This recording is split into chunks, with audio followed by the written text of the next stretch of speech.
Since September 11th, there's been a strike on at Confederation College. It's OPSEU versus the colleges across Ontario. We sit down with Mr. Graham Lloyd to talk about the situation. It's James with NetNewsLedger. We're talking college strike, and I'm joined by Mr. Graham from the college bargaining side of things. Graham, welcome to NetNewsLedger. Thank you very much for having me. What do our readers and viewers need to know about the current situation with Ontario colleges and how it's impacting Confederation College here in Thunder Bay? Yeah, well, the union, as everyone will know, where they announced that they went on strike on September 11th now. So we're entering, I guess, weekdays, day 7 or week day 11, however you wish to count it. We've asked the union to get back to the table with us if they drop 4 demands that we've told them there's no path forward to bargaining if they want to maintain those 4 demands. 2 of which they added, we've called them poison pills because they added them on the evening of conciliation mediation. And we think they're just designed to make sure there can be no deal. And I'll elaborate on those in a second.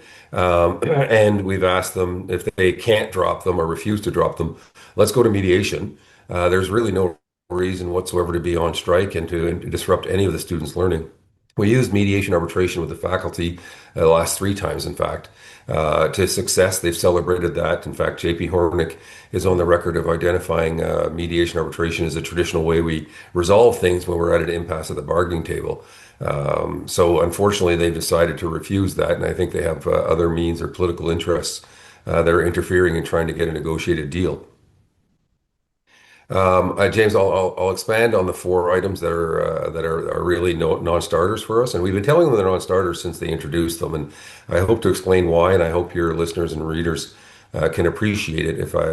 The first one is they want a moratorium that could be no staff reductions for any reason whatsoever for the period of the collective agreement. And I see you jerk your head there. No employer, especially the colleges, could ever agree to that. It's effectively guaranteeing them employment for 3 years, and it's not even layoffs. It's no reductions. We don't know what enrollment will be like in the future, and we simply can't be in a position to financially guarantee people's employment for that period of time.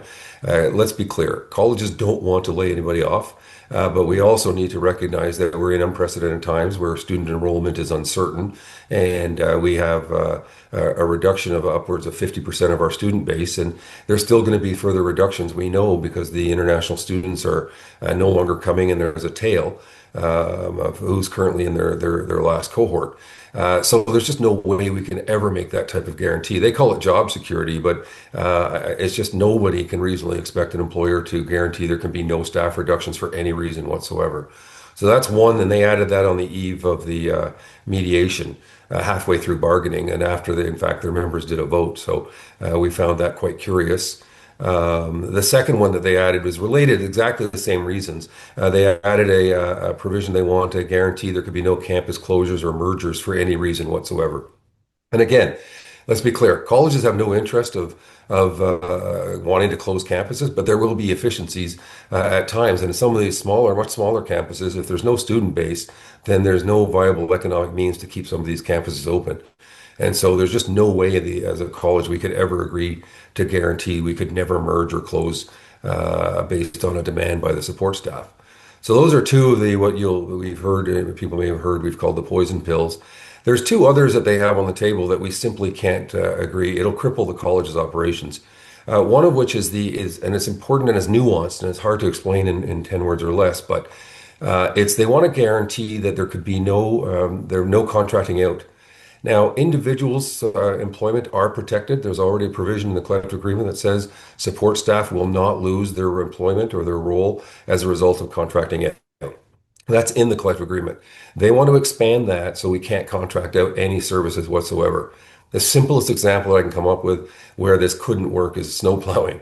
I use that because it's pretty typically Canadian, but we have colleges that have smaller campuses where can you imagine they'd have to buy equipment and do all their own snow plowing. HVAC would be another one, specialty services, efficiencies. They seem to allude that we may contract out registrar services. It's got nothing to do with that. And this notion that we could never contract out any service whatsoever, even if it doesn't impact jobs, is something that colleges will never agree to. And so as long as that's on the table, there's no path forward to a negotiated deal. And the fourth one's a little more difficult to explain, but it's effectively they want a watertight compartment of bargaining work. And the example they gave is that managers have been seen turning off, and I'm literally, you're going to be shocked, have been seen turning off lights and checking to see if there's leaks, and at times working cashiers to help out where necessary. And they want a prohibition on any of that. And so again, we're not going to operate a college in these watertight compartments where you can't have that. We'll have core deals. We understand, these aren't situations where we're trying to have management taking over core responsibilities. But those are three examples they came up with. And when they came up with those types of examples, there's just no way we will bargain towards that. And so we've told them as long as those four deals are on the table, we can't, there's no sense bargaining. You have to remove them. We have to see movement on your part. Now, if they can't do that or refuse to, let's put it in front of a mediator. Let's go to a mediation arbitration and let's get everybody back in the buildings, get back to work, and the students without any disruption to their learning.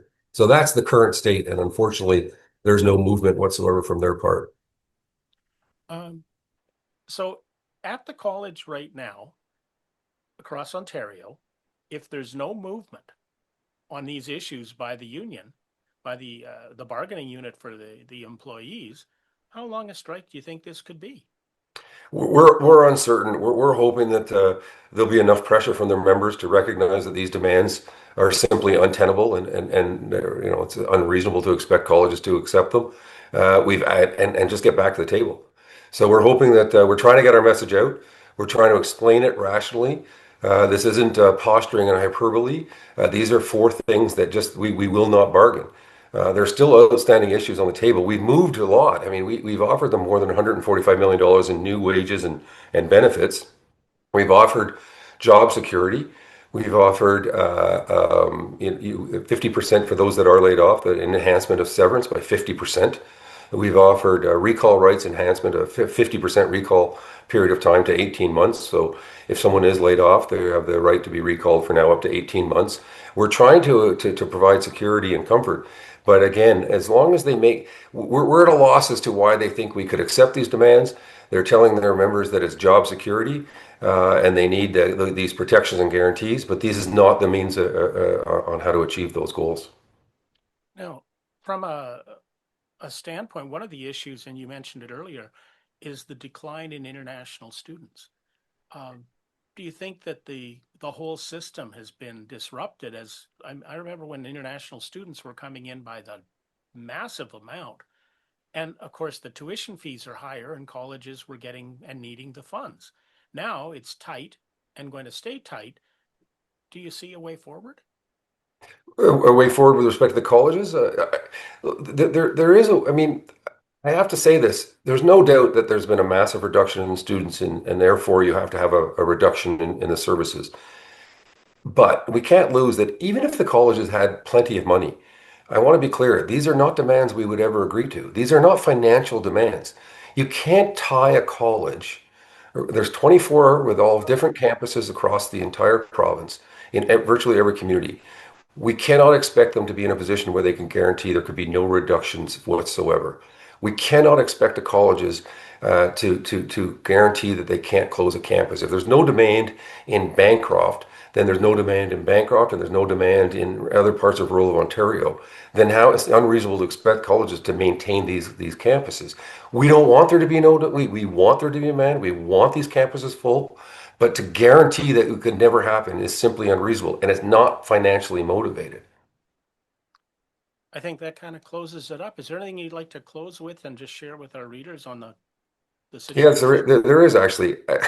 We want them. Let's get the students back in the buildings. Just accept this offer of mediation arbitration. Let's stop or drop these demands. Let's get to the table. The colleges do not want this to be in this situation. They don't want to be in the situation of the reduction of students, and they don't want to be in a situation where the full-time staff or support staff are in this position of not working. But they have to be reasonable and they have to understand that these are still operations that need to be financially viable, have to balance budgets at the end of every year, can't run deficits, and can't be expected to make these types of guarantees. Certainly not in this environment, but I don't think in any environment we would ever agree to these types of things. Thank you very much. Thanks, James. I really appreciate the opportunity. Like what you see, like what you heard. hit that subscribe button and help get the latest news into your email box as we do videos. This is NetNewsLedger, Thunder Bay's online source for news, information, and SaaS.